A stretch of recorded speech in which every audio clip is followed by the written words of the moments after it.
श्रीवर्धमानमर्हन्तं नत्वा प्रबुद्धये विरच्यते मितस्पष्ट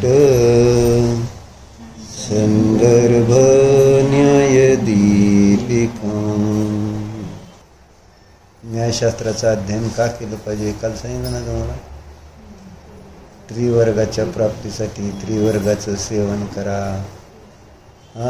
प्रश्न विचारला न्यायचक्रमध्ये म्हणून सांगितलं होतं ना. तेव्हा जर शास्त्रात सगळं आलेलं आहे तर मग युक्तीचं अवलंबन कशासाठी घ्यायचं. युक्तिशास्त्राचा अभ्यास करायची गरज काय. युक्तिशास्त्राचा तर अभ्यास बंद झाला आहे.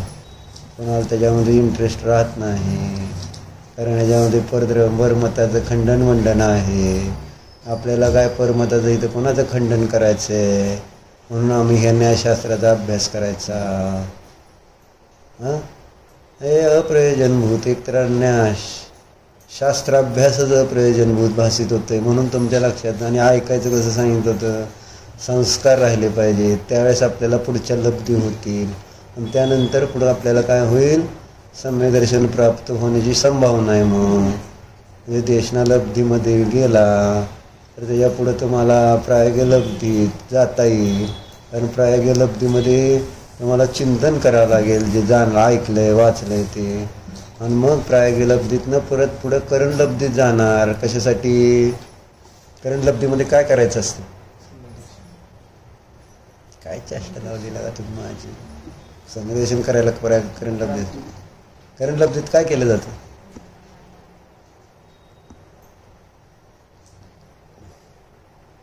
असं लहान आहे म्हणून तुम्हाला कायच म्हणत नाही. काय काय काय सांगत होतं. मिथ्यात्व. हां बरोबर आहे. एवढं असं लक्षात ठेवायचं. मिथ्यात्वाचं अंतर्करण केलं जातं.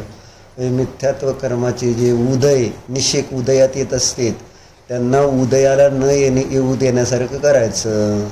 उदाहरण दिलं का नाही, मंत्र्याला पास करायचं असलं तर इकडचं ट्रॅफिक इकडं थांबायचं, इकडे थांबायचं, मध्ये रस्ता रिकामा करायचा. तसं मिथ्यात्व कर्माचे जे निषेध आहे ना, उदयाला पुढे येणार आहेत आहे का नाही, त्यांना आत्ता जे येणार आहे त्यांना मग थांबवलं, पुढं उदयाला येणार आहे त्यांना वरच थांबवलं.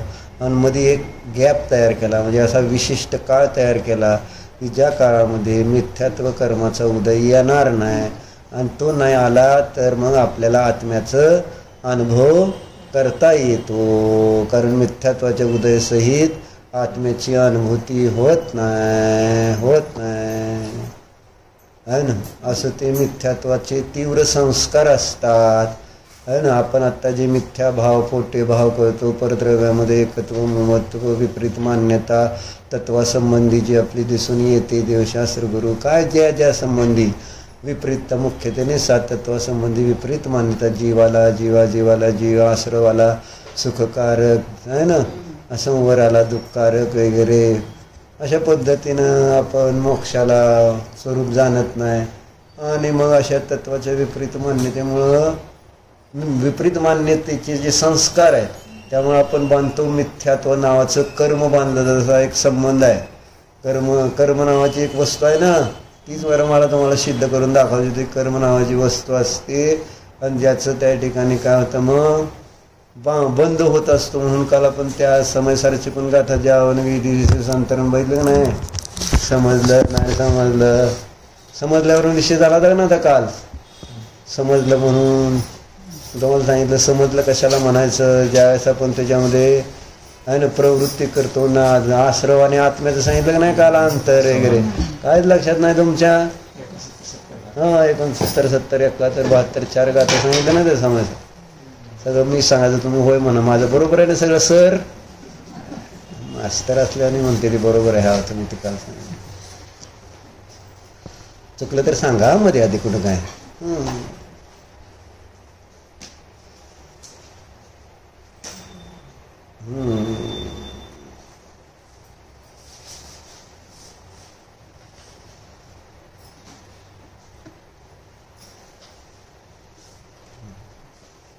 तर ते मिथ्यात्वाचे कर्माचे निषेध जेव्हा बांधले जातील का नाही, बांधतो आपल्याच भावाने बांधतो. ते काय करत नसतं, पण त्याचं काम असं विचित्र आहे. किती जर उदयात असेल तर तुम्हाला तुमचा आत्मा जाणता येत नाही. असं काम करतं ते. असे काही कर्म असते की ते आपलं काम करायचं म्हटलं तर करू देत नाहीत. म्हणजे असा त्यांचा निमित्त नैमित्तिक संबंध आहे. जसं आज आपल्याला मोक्षाला जायचं म्हटलं तर जाता येणार आहे का? येतात जाता येतच नाही, व्यवस्थाच नाही. पंचम काळात जन्मलेला आहे ना, म्हणजे असे परिणाम करून आलाय की तेवढा पुरुषार्थ नाही, तसं सहनन मिळणार नाही, अशा सगळी योग्यता आहे. म्हणजे ते कर्मच तसे असणार की ते तुम्हाला त्याच्या पुढं सत्व गुणस्थानाच्या पुढं जाऊच देणार नाहीत. असं कर्म बांधलेलं असतं पण, आणि ते तसं उदयात येत असताना आपला पुरुषार्थ तिथं काम करत नाही.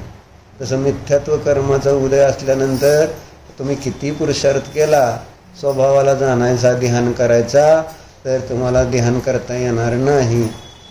आत्म्याचं ध्यान होणार नाही, खरा आनंद येणार नाही, सम्यदर्शन होणार नाही हे सांगतो.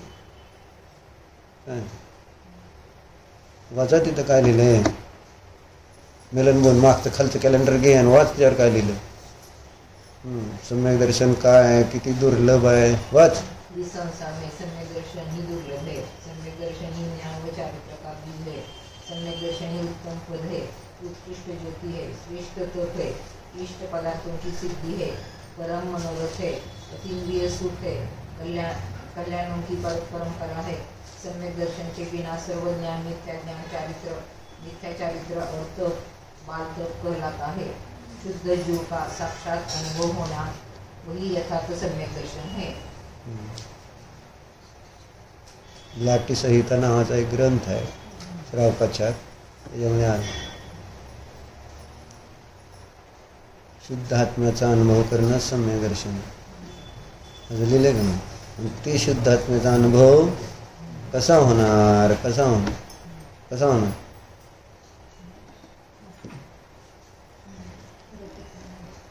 अनुभव कसा होणार. आपण जर काय अनुभव हे कोणाचं कार्य आहे, ज्ञानाचं कार्य. मग ज्ञानच जर बरोबर नसेल किंवा ज्या ज्ञानाने आपण आपल्या आत्म्याला प्राप्त होणार आहे ना, त्याचंच अज्ञान असेल तर आपल्याला सम्यक दर्शन होणार कसं. शुद्ध आत्म्याचा अनुभव करण्याचं साधन आहे ना, हे प्रमाण ज्ञान आहे ना. प्रमाण ज्ञानाच्या निर्णयाशिवाय आपल्याला त्या प्रमाण ज्ञानाचा उपयोग पण करता येणार नाही, प्रयोग पण करता येणार नाही. तुम्हाला गावाला जायचं आहे, कोणत्या गावाला जायचं हे माहिती आहे बरोबर, पण कोणती गाडी जाते की त्या गावाला माहिती पाहिजे ना. गावाला जायचं एवढं ठीक फिक्स झालं तुमचं, पण त्या गावाला जाणारी गाडी पण माहिती पाहिजे, कोणतं विमान कोणत्या ठिकाणी जातं माहिती पाहिजे नको. असं असतं ते. रेल्वे कोणती कुठं जाते, कुठल्याही रेल्वेत बसलं, कुठल्याही गाडीत बसलं, कुठल्याही विमानात बसलं तर जाणार आहे का आपल्या गावाला. ती गाडी विमान म्हणजे काय, ते काय पोचणारी गोष्ट आहे बरोबर आहे, पण कुठं आहे ना हे माहिती पाहिजे. तसं साधन माहिती नाही तर साध्य सिद्ध होणार नाही. तसं आपल्याला प्रमाण नाही रूप जे सम्यक ज्ञान, जे वस्तूला जसंच्या तसं जाणण्यामध्ये कारणभूत असतं, ते जर मला माहिती नाही तर मी माझ्या जसा आत्मा आहे तशा आत्म्याला प्राप्त होणार नाही. आत्म्यालाच प्राप्त होते सगळे ज्ञान, कारण आत्म्याचंच ज्ञान आहे, आत्म्यातनंच ज्ञान उत्पन्न होतं आणि आत्म्यालाच ग्रहण करतं. कारण त्याच्या मर्यादेच्या बाहेर ते नसतं, हा वस्तूचा स्वभावच आहे. आणि म्हणून समयसारमध्ये 17-18 गातेच्या टीकेमध्ये स्पष्ट लिहिला अमृतचंद्र देवाने, यदा तू आबाल गोपालमेव सकल कालमेव स्वयमेव अनुभूय माने अपि आहे ना परही सममेकत्व अध्यवसायेन असं शब्द वापरले. काय अर्थ होतो. आबाल गोपालांना या आत्म्याचा प्रतिसमयाला अनुभव येत असतो असं त्यांनी दिलं तिथं. कारण तसे पूजनामध्ये पण ते शब्द घेतले का नाही.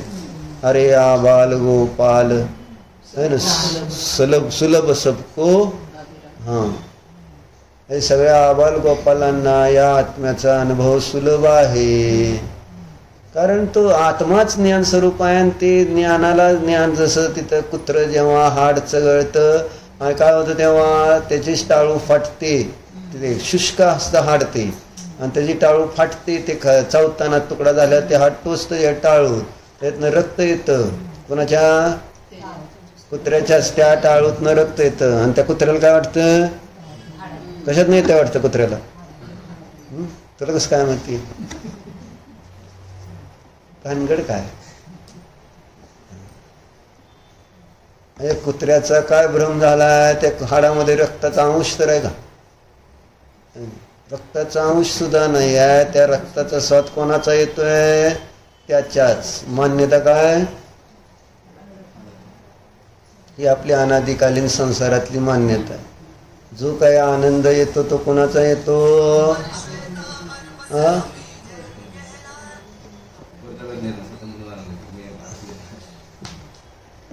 तेच की. आता तुम्ही यात्रा केल्यावर आनंद आला का नाही, कुठून आला, यात्रेतनं आला का सततनं आला, सततनं आला तर यात्रेला काय गेलता, यात्रेला गेलता तर मग सततनं कसं काय आला असा प्रश्न येईल ना.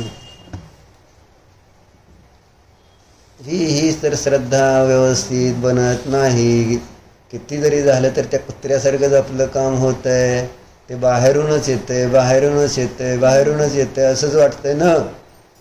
स्वतःतून आपण म्हणलं बाहेर कुठल्याही द्रव्य जे आहे ते आपल्या आपल्या मध्ये राहूनच परिणामत आहे, असं टोडरमलजींनी मोक्षमार्ग प्रकाशकमध्ये लिहिलं आहे. अनेक ठिकाणी शास्त्रामध्ये तेच लिहिलेलं आहे. वस्तुव्यवस्थेची स्वतंत्रता स्वाधीनता हेच दुसरं जैन धर्माचं नाव आहे. जैन धर्म कशाला म्हणायचं, स्वतंत्रता. कुठल्याही द्रव्यानं कुठल्या द्रव्याचं काही कसलंही काम करत नाही भोगत नाही, काय संबंध नाही एक द्रव्याचा दुसऱ्या द्रव्याशी. अशी व्यवस्था अनादिकाळापासून आहे, अनंत काळपर्यंत राहणार आहे. ती कोणी बनवली नाही, कोणी ती नष्ट करू शकत नाही. स्वयंभू व्यवस्था आहे, जे आपण क्रमनिमित्त पर्यायामध्ये बघितलेलं आहे ना. तिथं महाराजांनी दिलं ते सगळं स्वयंभू आहे. सगळी विश्वव्यवस्था कशी आहे, स्वयमेव आहे. कोणी याचा करता नाही या ईश्वर की ज्याने असं केलेलं आहे, मग त्यामुळं असं चाललेलं आहे ना. अनादी आणि अनंत आणि स्वयंभू ही तीन विशेषणं प्रत्येक वस्तूचे आहेत, आणि त्यामुळं त्या प्रत्येक वस्तूची स्वतंत्रता सिद्ध होते. मग असं असताना सुद्धा आपण काय चिंतन करतोय, आपली काय मान्यता आहे. जेव्हा मला सुख पाहिजे तेव्हा मी परद्रव्याचा का आश्रय घेतोय. इथं जर सुख जे मला येतं ते माझ्यातूनच येतं. म्हणजे जेव्हा तुम्ही गोड काय खाल्लं तुम्हाला बरं वाटलं, कशातनं आला आनंद. तिखट काय खाल्लं तुम्हाला आवडतं म्हणून मग आनंद कुठून आला. ठेसा मिरचीचा खाल्ल्यावर मिरचीच्या ठेस्यातनं आनंद येतो का नाही. तुला काय आवडतं, तुला काय पप्पाने काय आणलं का नाही, बिस्किटचा पुडा वगैरे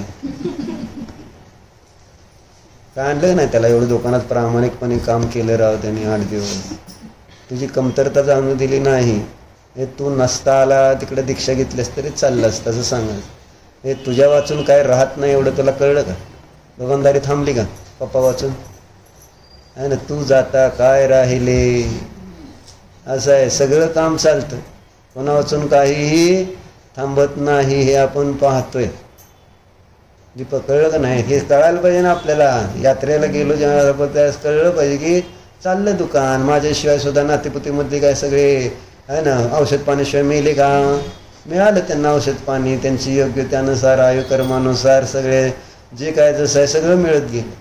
आणि तू दुकानात बसल्या तुला वाटतं अरे मीच करतो, मीच माझंच चालेल आहे ना. काय सिद्धमला काय येऊ शकतं का, अशी एक आपली कल्पना असते. सांगायचं काय, वस्तूची व्यवस्था स्वतंत्र आहे, स्वाधीन आहे, स्वयंभू आहे. परंतु आपली मान्यता काय म्हटलं, आपण ठेसा खाल्ला तर कुठनं आनंद आला, ठेशातनं आनंद आला. ठेशातनं आनंद येतो, कॉफीतनं आनंद येतो. कॉफी सोडली तुमच्या मैत्रिणीने परत 5 साल 20 साल कायमसाठी सोडणार आहेत आहे ना. पण आता कुठंच पिणार नाहीत, मैत्रिणीकडे नाही, कुठंच नाही. तू पिते का कॉफी, नाही. छान. काल आणली ती तुमच्या सासूबाईंनी म्हणून म्हटलं माघारी गेली परत. पैसे पण वाचवले ना मी बरोबर कॉफीची. किती पैसे जातात मिलन पण कॉफी तिला तर सगळ्यात जास्त झालं. रोज पुड्या आपली कॉफी पिते. पैसे वाचल्यावर सुद्धा काही जणांना आनंद होतो. असं असतं. मग सांगायचं काय झालं,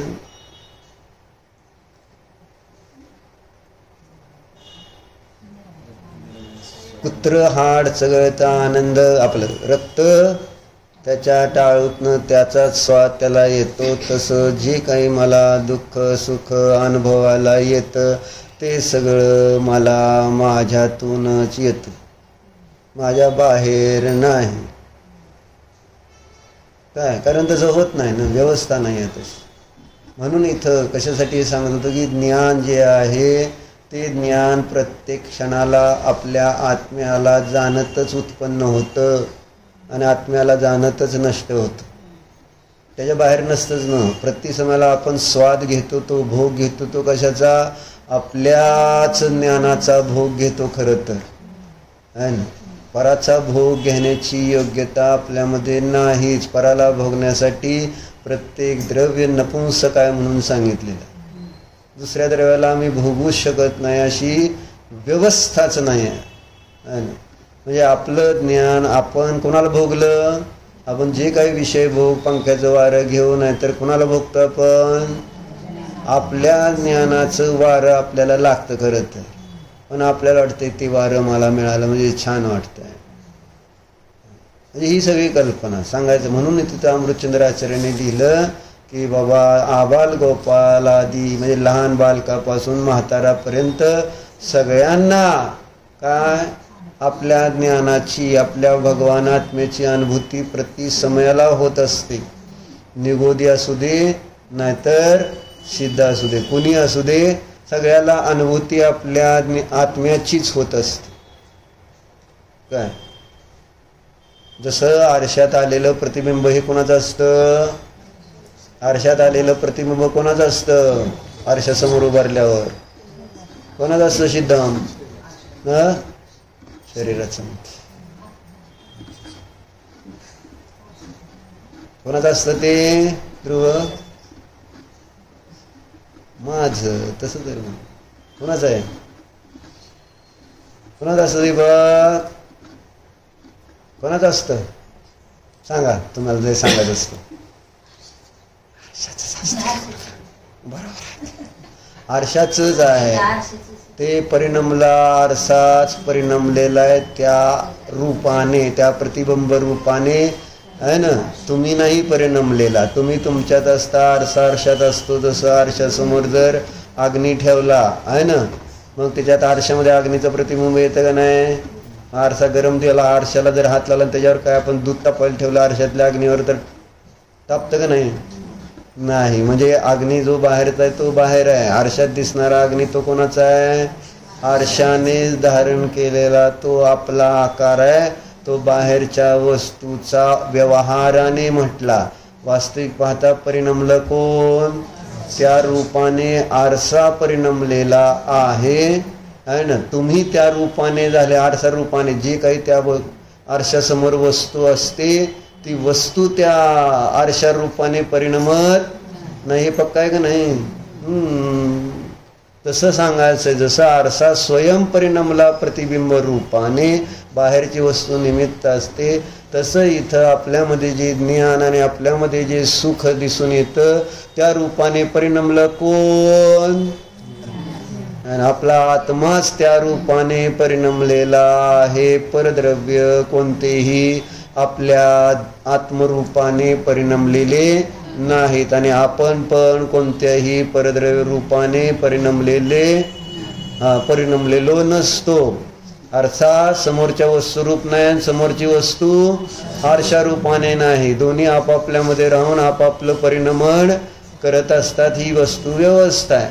त्याप्रमाणे इथं आपलं ज्ञान सुद्धा काय म्हटले, आपल्या आत्मरूपानेच परिणमतं. म्हणून अमृतचंद्राचार्य म्हटले आत्मानुभव तसा काय अवघड नाही. अवघड नाही, तो स्वभावच आहे. अनुभव म्हणजे काय असतं, काय नवीन काय करायचं असं नाही आहे. फक्त जसं जीवाचं परिणमन, जसा जीव आहे तसं त्याचं तसं परिणमन तेच आत्मानुभव आहे. आपल्याला आत्मानुभव असा आपण शोधत असतो इकडे तिकडे, कुठं आहे कुठं आहे कुठं कुठं, काय नाही. जीव कसा आहे, जीव कसा आहे दीपक, ज्ञान दर्शन स्वभावी आहे. आणि ज्ञान दर्शन स्वभावाचं जे जाणणे पाहणे रूप परिणाम आहे त्याचं नाव आहे अनुभव. अनुभव वेगळा काय नसतो है ना. ते मी ज्ञान स्वभावी आहे ते प्रतिसमयाला ज्ञान स्वभाव रूपाने परिणमत आहे, जाणणे रूपाने.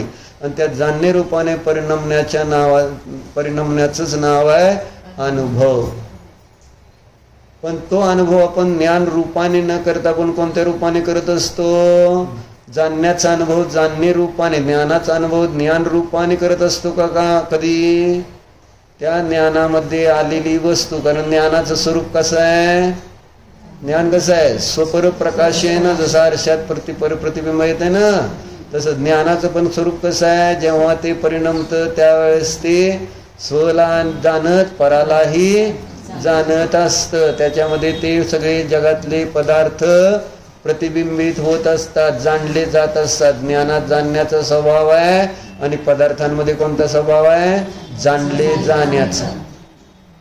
असं आहे. त्यामुळे ज्ञानात काहीतरी येणारच आहे. ज्ञान जाणणार, जसा आरसा कुठेही ठेवला कसाही ठेवला तर त्याच्यामध्ये कागदाने गुंडाळ्यावर प्रतिबिंब येणार का नाही? आरशामध्ये येणार का नाही? कागदाने आरसा गुंडाळ्यावर प्रतिबिंब कागदाचं येणार गेला का नो? असं काय करायला लागलंय?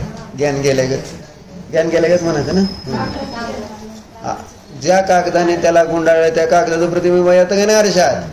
मग बुद्धीवर तुमच्या काय असं झालं अडचण. इतकं आपण पराद्वारे है ना, पराच्या अधीन झालेलो आहे की आपल्याला आपलं है ना स्वतंत्र सत्ता भासित होईल, मी आहे असं. ज्ञान काय करतं? जेव्हा ज्ञान आहे, वस्तू स्वभाव कसा आहे? वस्तूचा स्वभाव काय?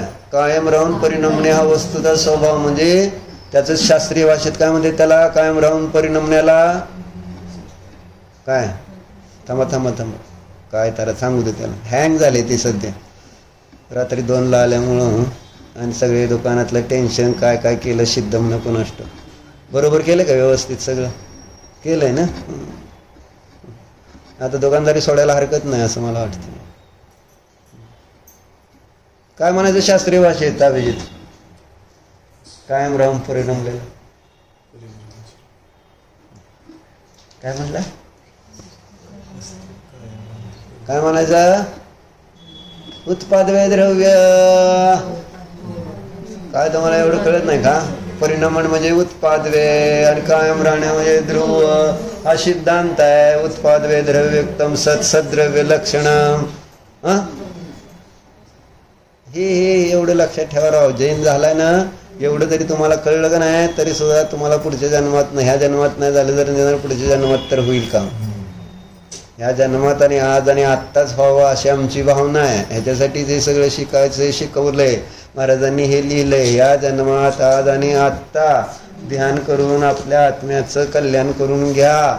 यासाठी अध्यात्म न्याय त्यांनी दिला. त्याच्यामध्ये ती अटकल आहे, ती ट्रिक आहे की ज्याद्वारे आत्ता इथं बसल्या मला माझ्या आत्म्याचा अनुभव होतो.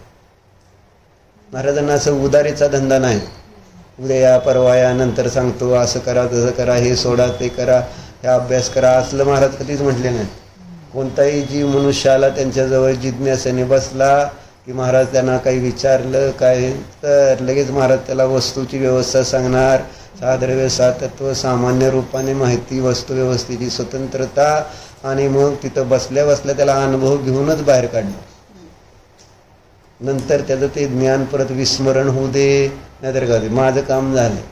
एकदा आत्मानुभव घेतला परत तो पुन्हा या मार्गावर येणार आहे.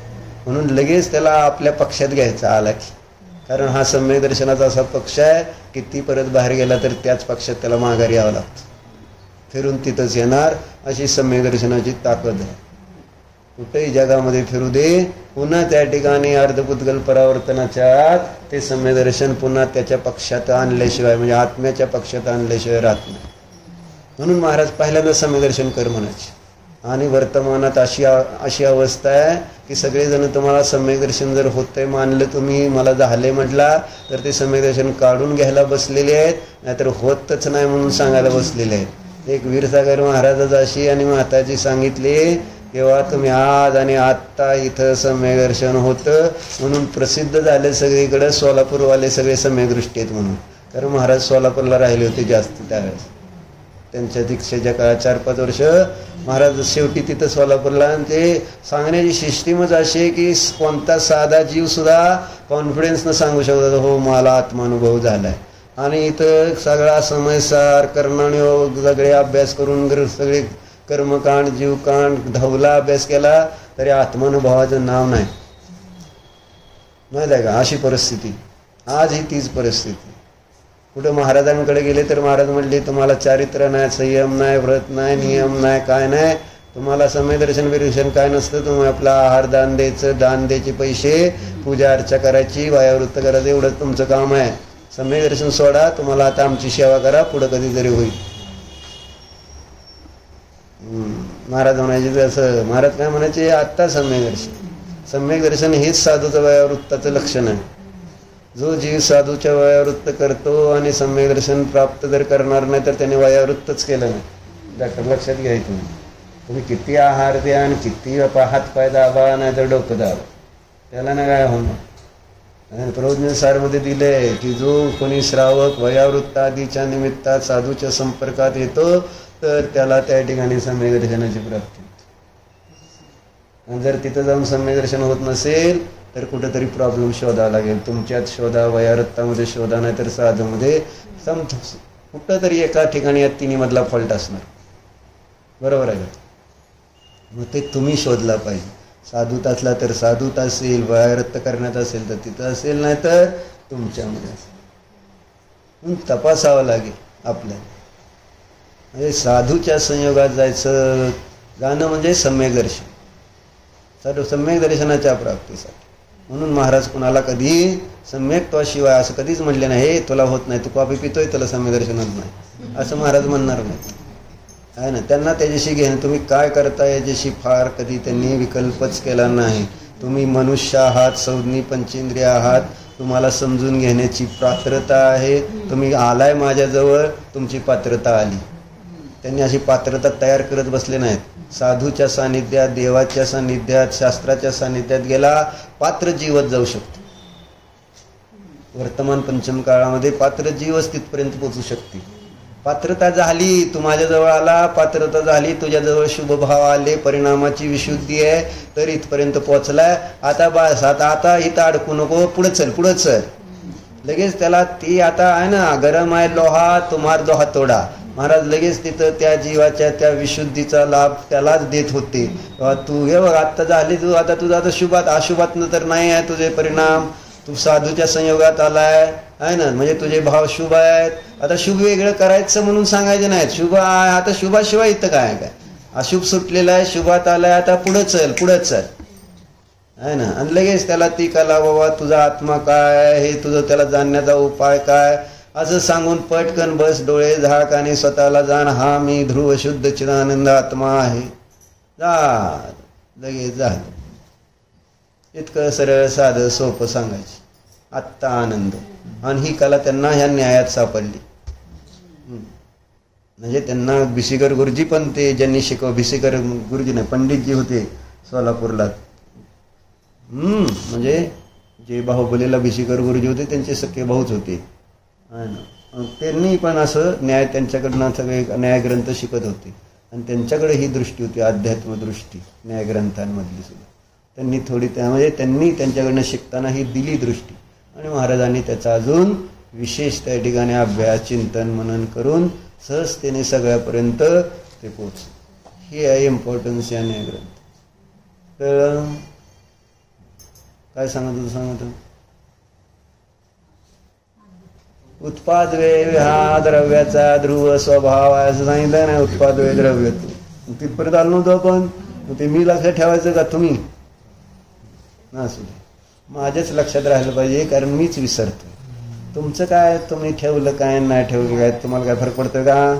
काय नाही, ऐकत जायचं आपल्याला. काय 1 तास ऐकलं, विषय संपला. थोडंच आपल्याला त्याच्यावर विचार करायचा आहे. विचार करायचा असतो का आपल्याला? विचार करायचा एकच, मधुर आत्म्याचा. असं मग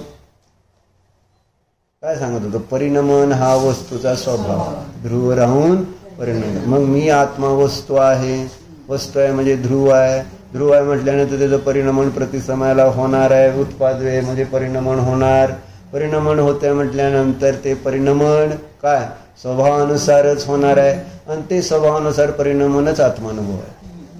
आत्मानुभव म्हणजे काय असतं, सिद्ध दशा म्हणजे काय असते, जसा जीव आहे तशी अवस्था, जशी आहे तशी आहे ना.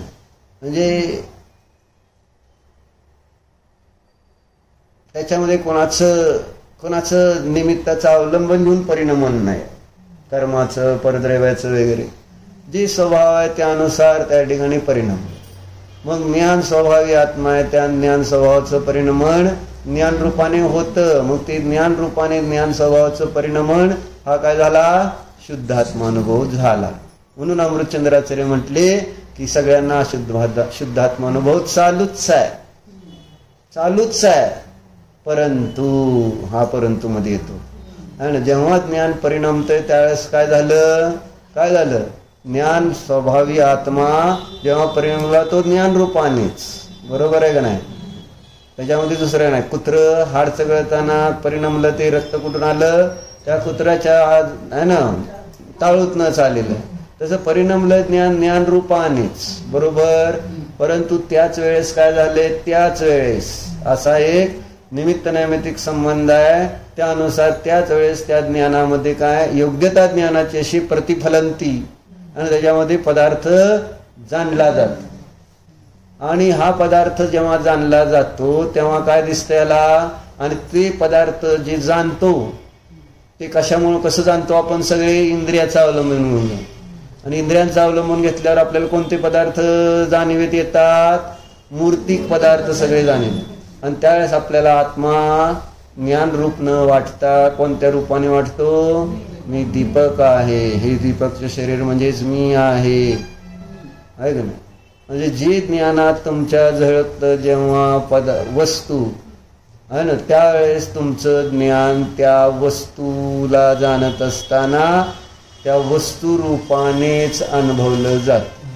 जसं कुत्र्याला ते हाडातूनच रक्त येतं असं वाटतं, तसं अज्ञानीला त्या वस्तूतूनच ज्ञान येतं असं वाटतं, वस्तूतूनच आनंद येतो असं वाटत असतं. असा संबंध आहे ना. इथं त्या वस्तूला पाहिला आणि मला ज्ञान व्हायला, त्यामुळे मला काय वाटलं, त्या वस्तूमुळं मला ज्ञान झालं, डोळ्यामुळं ज्ञान झालं, कानामुळं ज्ञान झालं, शब्दामुळं ज्ञान झालं. असे आम्ही ज्ञानाची कारण, ज्ञान त्याच्या अगोदर नव्हतं है ना. जेव्हा मी शास्त्र सांगत नव्हतं, तुम्हाला प्रमाण नाही वगैरे शब्द माहिती नव्हते, तर ज्ञान नव्हतं. कशामुळे ज्ञान झालं, तर शब्द ऐकले. आणि कशामुळे मग ज्ञान झालं, शब्दामुळं, शास्त्रामुळं, याच्यामुळं मला ज्ञान होतं असं मला वाटतंय. तुम्ही तुमच्या ज्ञान ज्याच्याद्वारे होतंय त्याला विसरून गेला. कशाद्वारे ज्ञान होते आपल्याला, ज्ञानाद्वारे ज्ञान होते. ज्ञानाद्वारे होत असताना ज्ञानाने ज्ञानाला जाणलेलं आहे. जसं आरशामध्ये आलेलं प्रतिबिंब तो आरसा रूपाने परिणमला, तसं इथं ज्ञान रूपाने जरी त्याच्यात ज्ञ आले तरी ते ज्ञानाकार आहे, ज्ञाकार ज्ञान झालेलं नाही. ज्ञानाने आपला स्वभाव सोडलेला नाही, सोडत नाही, सोडू शकत नाही. नाहीतर जडाला जाणत असताना अचेतन वस्तूला ज्ञान जाणलं तर ज्ञान काय होऊन जायला पाहिजे, अचेतन होऊन जायला पाहिजे. जसं अग्नी आरशासमोर ठेवला तर आरसा गरम व्हायला पाहिजे, परंतु आरसा गरम होतोय काय, नाही, आहे का नाही. तसं इथं ज्ञानामध्ये काय सांगायचं होतं आहे ना, अचेतन अजीव पदार्थ जाणला, मग आत्मा अजीव झाला काय, होतोय काय. कुठे गेलता तुम्ही, मधनं अन्न सारखं काय म्हणजे तू बाहेर आव्हान आम्हाला सांगा, काय माती सांगू, सॉरी म्हणजे काय, कुठं फिरत कुठं असता, इथं दिसला नाही बऱ्याच दिवसात. तुम्ही सोलापूरला गेलता नाही म्हणते रे, तुम्ही बळा हॉल्टनला गेलता, लेकीकडे बरं नाही का,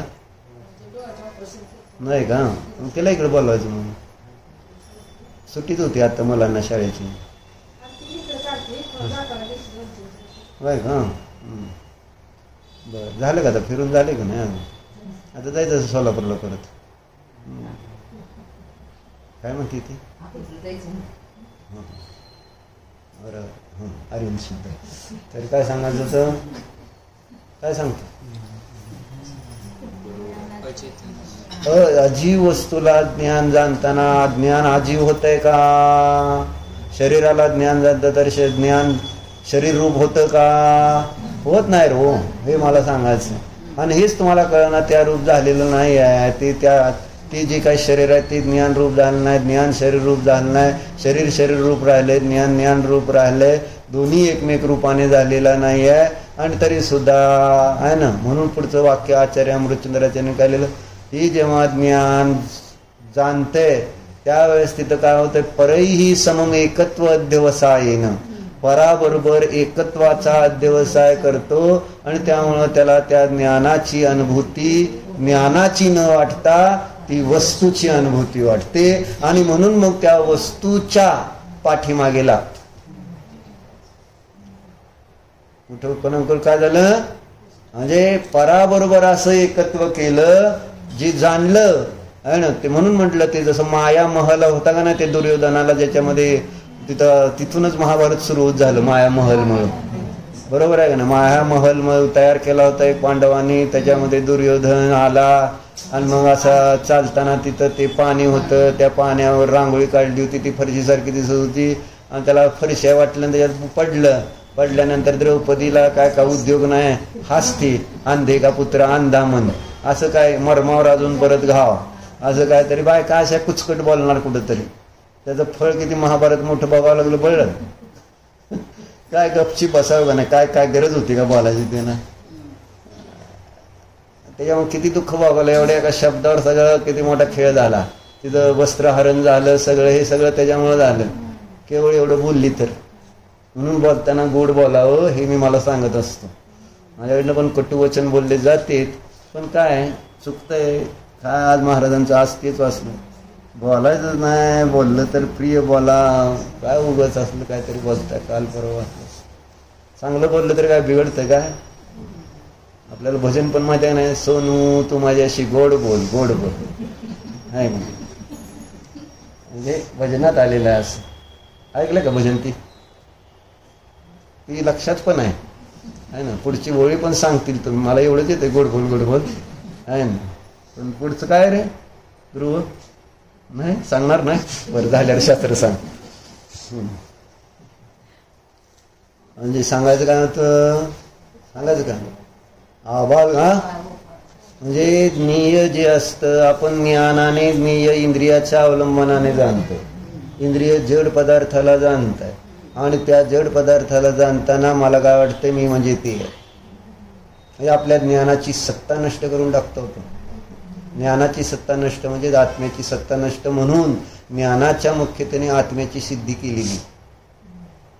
ज्ञान आहे बाबा, आत्मा हा ज्ञान स्वभावी असतो है ना. त्या ज्ञानाद्वारे आत्म्याला कुठंतरी आपल्या ज्ञानामध्ये ठेवण्याचा आचार्यांचा प्रयत्न असतो.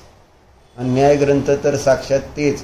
कारण ज्ञानाशिवाय दुसरं असं कोणतंही साधन नाही ज्याद्वारे आत्मा आमच्या अनुभूतीमध्ये येईल. आणि आम्ही सगळेजण वर्तमानात ज्ञान जे जाणतं अनुभवतं त्याला सोडून त्या आत्म्याला अनुभवायचा प्रयत्न करतात. जड पदार्थ आत्म्याला अनुभवू शकतात का? आहे ना. जड पदार्थ का नाही अनुभवू शकत? त्याच्यात ज्ञान नाही आहे, त्यामुळे ते अनुभवू शकत नाहीत. तसं इथं प्रॉब्लेम तोच झालाय. आत्म्याला जाणण्यासाठीचं जे साधन ज्ञान आहे ते ज्ञान कोणतं आहे हे माहिती नाही. ज्ञान पण आहे बरेच जण म्हणतील, पण कोणत्या ज्ञानाने आत्मा अनुभवायला जातो हे माहिती नाही. आणि मग काय लोक म्हणतात काय सहज होतं, होऊ द्या, आपल्याला काय सुद्धा विचार करायचा नाही, ते होणारच आहे. अशा पद्धतीने त्या अनुभूतीला क्रमनियमित पर्यायामध्ये टाकून देते आणि पुरुषार्थाला नष्ट करते. असं होतं. सहज होणार आहे, सहज होणार आहे. काय अरे सहज होणार आहे, पण कसं काय? मला तर करायचं आहे, आत्ता तर करायचं. काय करायचं? कोणता विषय, कोणतं साधन आहे, काय फळ आहे? म्हणजे अनुभव घेण्यासाठी जे प्रश्न विचारलाय की शुद्ध आत्म्याचा अनुभव करण्याचा उपाय काय? उपाय विचारला तर उपायाचं लक्षण माहिती पाहिजे. सकाळी काय सांगितलं? कशावरनं सगळ्याचा विषय निघाला कोण सांगते बघतो आता. सकाळी कशावरनं आपण सगळा विषय आज आकुलतेवरनं आकुलतेचा घेतला ते मी शेवट सांगितलं नाही, पण माझ्या लक्षात. तुम्ही सांगा. काय नाही सकाळी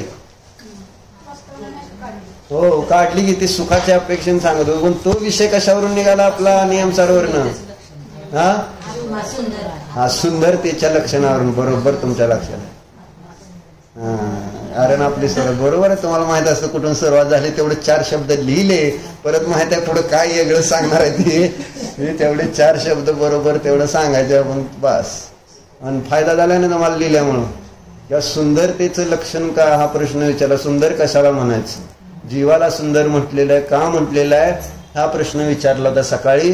मग सुंदरतेचं लक्षण माहिती असल्याशिवाय आपण पुढे सरकू शकत नाही. त्याच्यावरून आपला विषय सुख आणि सुखाच्या लक्षणावरून आकुलता आकुलतेच्या लक्षणावर गेलो आपण. असा त्याचा संदर्भ लक्षात ठेवावा लागतो. बरोबर आहे का? आता तुम्ही अभ्यास करा सुंदरतेचं लक्षण काय त्याचं. केलं का तुम्ही अभ्यास? त्याच्यावर चिंतन करा. हे सगळं सांगितलं खरं. आता त्याच्यावरनं आपल्याला प्रश्न आलेला होता सुंदरतेचं लक्षण काय असं होतं का नाही सकाळी. जाऊ द्या. आता काय चाललंय? आता काय चाललंय? आता काय सांगितलं मी? लक्षणावर का गेला विषय आपला? नाही स्नेहात आहे.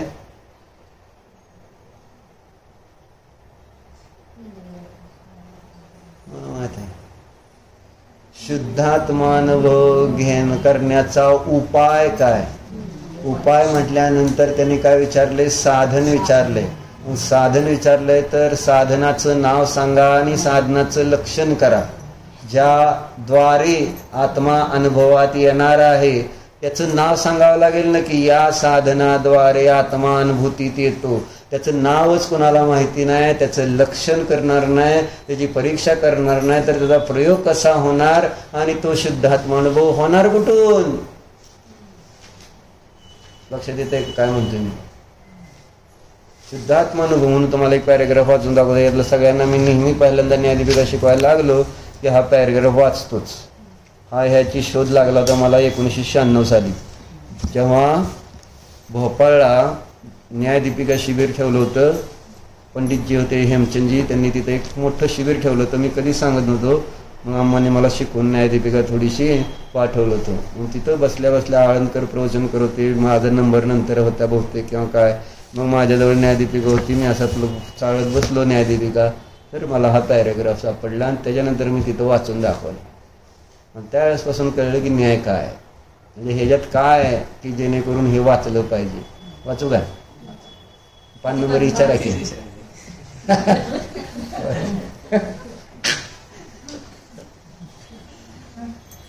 161 नंबर 161 आहे न्यायदीपिकेची. आणि ही अभ्यास करणारी बिगर पुस्तकाची. त्यांना माहिती आहे का न्यायदीपिका आपण वाचतो म्हटलं न्यायदीपिका घेऊन यायला पाहिजे ना. घरी नाही का तुमच्या? तू आणली बाकीच्यांचं चाललंय. तुझं कुठं चाललंय? तू चांगली आहे ग. आता ह्यांनी कोणी आणले का? यांच्या घरी नाही ना न्यायदीपिका? तुम्ही काय त्यांच्या घरी गेलता काय बघायला हाय म्हणून? सगळ्यांच्या कशाला म्हणायचं? तुमच्या घरी आहे का एवढाच तुमचा प्रश्न आहे. तुम्ही आणली का? नाही आणली. विषय सोडा ना. मग सगळ्यांचं कशाला? सगळ्यांना नाव कधी ठेवायचे नाही. ही मिलन सारखं काम होतंय. सगळ्यांचंच तसं आहे म्हणायचं. सगळ्यांचं म्हणून काय आपला दोष दाखला जातो का? हां मग सगळ्यांचं ना. मी आणलं नाही माझं चुकलं. बाकीच्यांचं परत वैर बांधतात तसं. कोणाचं सांगायचं नाही चुकी. चाड्या सांगायचं ना कोणाचं. कसं घेऊन बसायचं म्हणजे ते चौकी घ्यायची. चौकी मांडीत ठेवायची. मांडीत चौकट ठेवून चौकीवर ठेवल्यावर काय झालं? मांडीवर नाही चालत चौकीवर चालत नाही असं मी म्हणालो का? मग उगाच तुमचं म्हणून म्हटलं. अतिरेक आणि स्वैराचार हे 2च गोष्टी येतात बायकांना. बरोबर.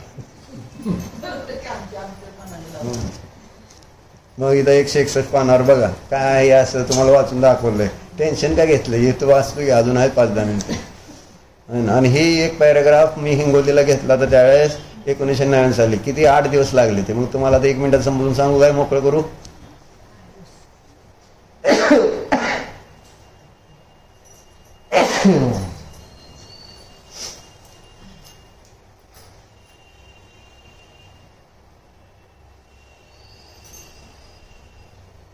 काय वाचणार आहे मी? काय वाचणार आहे मी? काढले एक शिक्षक पण आम्हाला काढले की पण काय वाचणार आहे, कशासाठी काढायला लावलं आधी जे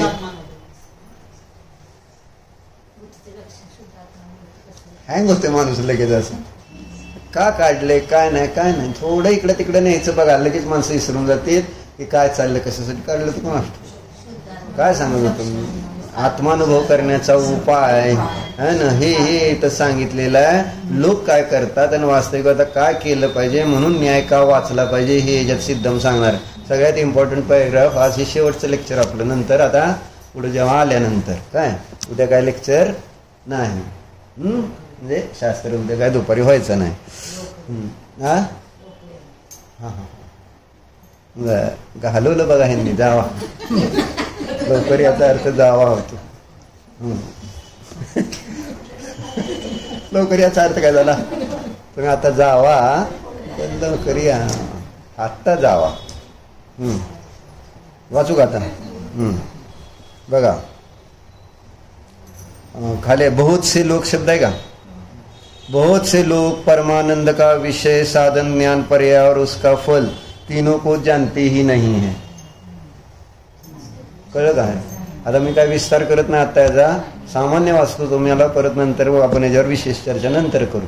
आत्ता फक्त थोडं ते पूर्ण विषय व्हावा म्हणून काय म्हणते बहुत से लोक आहे ना काय करतायत या तिन्हीचं ज्ञान नाही आहे की शुद्धात्मा अनुभव करायचा त्याचा विषय कोणता ठेवायचा ध्यान कशाचं करायचं आहे ना. तो जो शुद्धात्मा पण म्हणतात त्याचा पण निर्णय नीट नसतो कारण कोणी एकांताने त्याला शुद्ध मानलेलं असतं. जसं सांख्य मताचं आपण काल बघितलं होतं त्यांनी एकांताने आत्मा शुद्धच मानलेला आहे. सगळं काय का पाप पुण्य सगळं प्रकृतीचंच कार्य भोगणं करणं. आत्मा तर काय नसतो शुद्ध सअशुद्ध.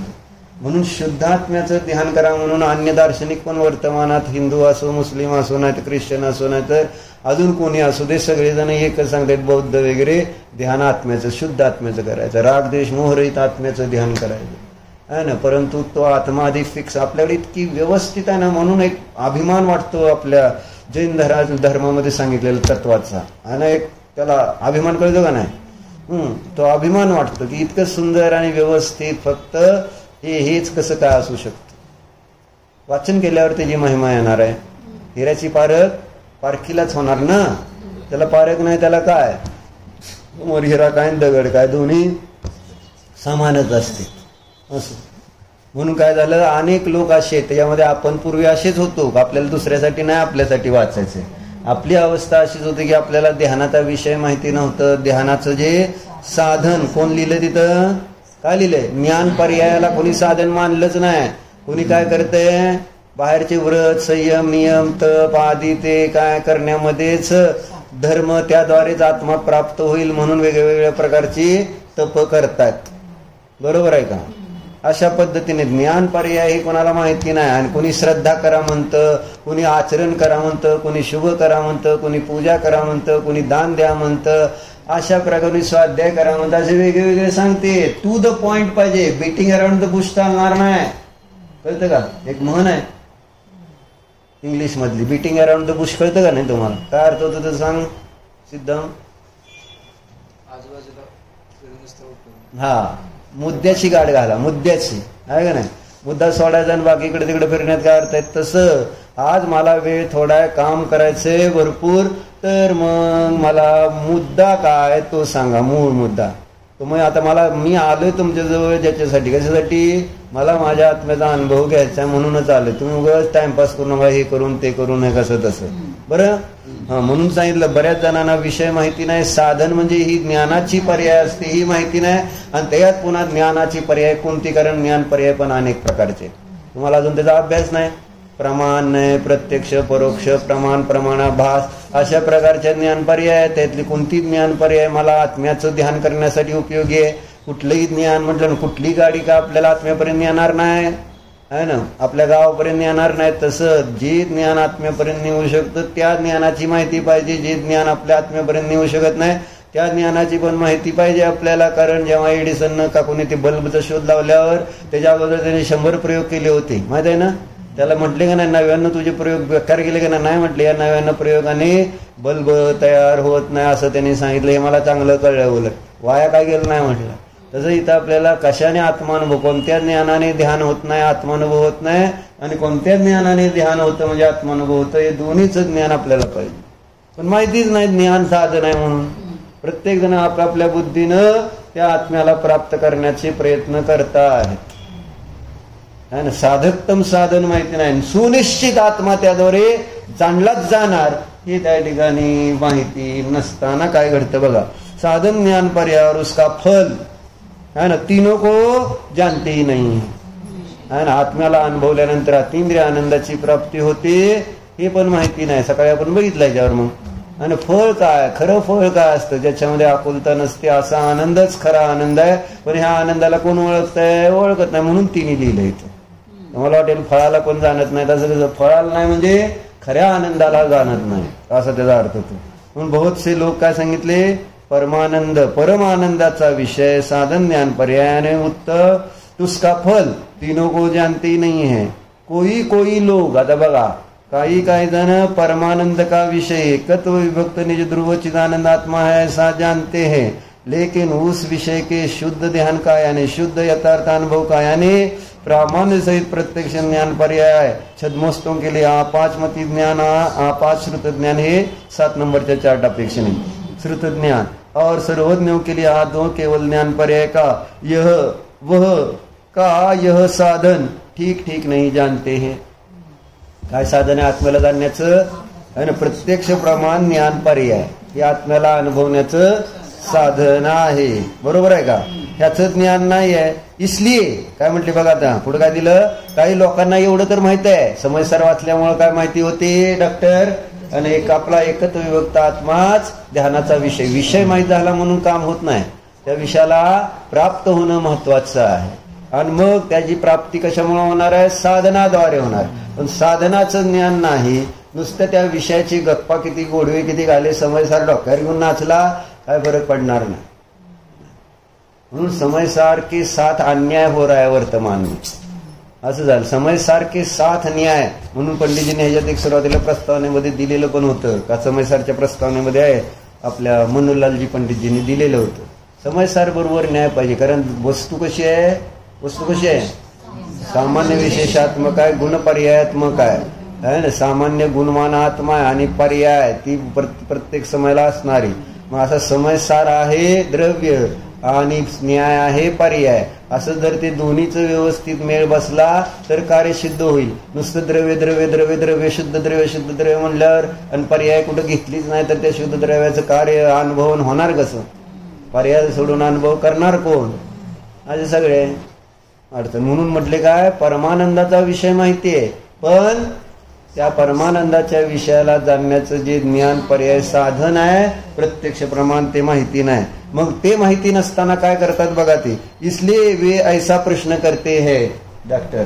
ते लोक काय प्रश्न करतात कि हम तो छह द्रव्य सात तत्व नौ पदार्थ निश्चय नए व्यवहार नए निमित्त उपादान और उपादान को मुख्य तथा निमित्त को किंचित कर सम्यक क्रम नियमित पर्याय और सम्यक पुरुषार्थ गुणस्थान मार्गणस्थान चारों अनुयोग इत्यादि मूलभूत बातों को बराबर जानते हैं. पुण्य पाप है यह है, शुद्ध उपयोग में ही सम्यक दर्शन उत्पाद होता है. शुद्धोपयोग से ही सम्यक दर्शन का उत्पाद होता है और शुद्धोपयोग से ही चतुर्थ गुणस्थान प्रकट होता है. यह सब मानते हैं, लेकिन शुद्धात्मा अनुभव करने का क्या उपाय है, प्रश्न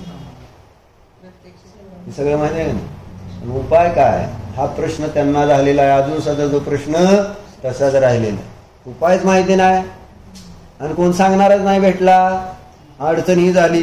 मग वे ऐसा प्रश्न करते और कोई समाधान करने वाला अनभिज्ञ प्रवक्ता म्हणजे अज्ञानी प्रवक्ता काय होतं, उसके प्रश्न का ऐसा जवाब देता है. त्याच्या प्रश्नाचं उत्तर काय देते बघा आता है ना. विकल्पातीत बनो, सहज होने दो, बस होने दो, सहज ज्ञाता दृष्टा बन जाओ, तुम तो सहज ज्ञाता दृष्टा ही हो. यह तनाव यह आकुलता यह व्याकुलता तुम हो ही नहीं. देखो नहीं देखना सहज होने दो, जानो नहीं जानना सहज होने दो, रमो भी नहीं जमो भी नहीं, रमना जमना भी सहज होने दो. सब कुछ सहज, जानना सहज, देखना सहज, रमना सहज, कर्तृत्व के अहंकार से नहीं विकल्प से भी रहित, सहज ज्ञाता द्रष्टा भंजा विकल्पातीत वचनातीत निर्विकल्पक ज्ञान सहज श्रद्धा सहज रमणता सहज इत्यादी. How is the answer? भारी आहे का नाही?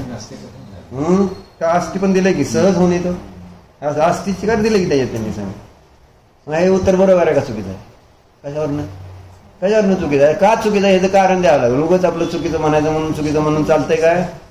कारण तुम्ही आधी वाचलंय वर अनभिज्ञ वक्ता असं उत्तर देतोय.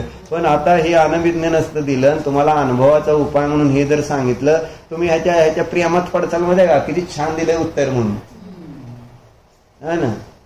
असा अनुभव करायचा असतो काय? सहज विकल्प करायचे नाही, ज्ञाता द्रष्ट राहायचं, सगळं सहज होऊ द्यायचं, असं सगळं दिलं का नाही? सहज बन जाओ, सहज ज्ञाता द्रष्टा रह जाओ, तुम ज्ञाता द्रष्टा ही हो, है ना? अशा पद्धतीनं सगळं उत्तर दिलेलं आहे. आता ह्यात काय चूक आहे तर विस्तार वेगळ्या पद्धतीने आता करणार नाही, है ना? यार चूक काय झाली आता पुढे सांगितलं पुढच्या पॅरेग्राफ. लेकिन समाधान करता का यह कथन अधूरा यानी अपूर्ण ही रह जाता है. चुकीचं असं नाही आहे सर्वथा, परंतु जे प्रश्न आहेत ते उत्तर नाही आहे. प्रश्न जो आहे त्याचं जे उत्तर पाहिजे. प्रश्न काय होता? सिद्ध उपाय प्रश्न विचारलेला आहे. त्यांनी उत्तर दिलेली सगळी विषयाची आणि फळाची दिलेली आहे, त्यांनी उपाय सांगितला नाही. हा अडचण झाली म्हणून सांगितलं समाधान करता का यह कथन अधूरा अर्थात अपूर्ण हो जाता है. विज्ञ प्रवक्ता म्हणजे जो हुशार वक्ता है ना, विज्ञ प्रवक्ता को अनुभव यानी प्रामाण्य सहित प्रत्यक्ष ज्ञान यह नाम कहकर सांगावं लागेल. जसं दुकानात गेल्यावर तुला काय पाहिजे सांगावं लागेल ना, की मला काय पाहिजे, मला हे अमुक अमुक बॉडी स्प्रे पाहिजे, सांगाल अमुक अमुक शॅम्पू पाहिजे, असं नाव सांगावं लागेल. त्यावेळेस ती दिल का नाही? तसं इथं अनुभव करायचा उपाय काय आहे ना, हा प्रश्न विचारल्यानंतर पहिल्यांदा काय सांगावं लागेल? नाव सांगावं लागेल उपायाचं. आणि उपायाचं नाव काय सांगितलं महाराजांनी?